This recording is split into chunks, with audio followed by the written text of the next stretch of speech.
Kapendam Sriwijaya angkat bicara soal Kapolsek dan 2 anggotanya ditembak mati, terduga pelaku oknum TNI. 3 anggota Polda Lampung gugur dalam baku tembak saat melakukan penggerebekan di sebuah arena judi sabung ayam di Kampung Karangmanik, Kecamatan Negara Batin, Kabupaten Waikanan, Senin, 17 Maret 2025, petang.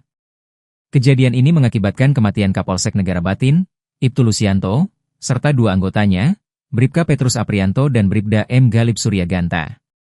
Menurut Kabid Humas Polda Lampung Kombespol Yuni Iswandari Yuyun, penggerebekan yang dilakukan oleh tim gabungan Polres Waikanan dan Polsek Negara Batin berakhir tragis ketika para pelaku judi sabung ayam melakukan perlawanan dengan menembaki petugas. Akibatnya, 3 personel polisi tersebut meninggal dunia saat menjalankan tugasnya. Setelah insiden tersebut, jenazah ketiga anggota polisi langsung dibawa ke Rumah Sakit Bayangkara Polda Lampung untuk dilakukan autopsi. Kepala Penerangan Kodam, Kapendam,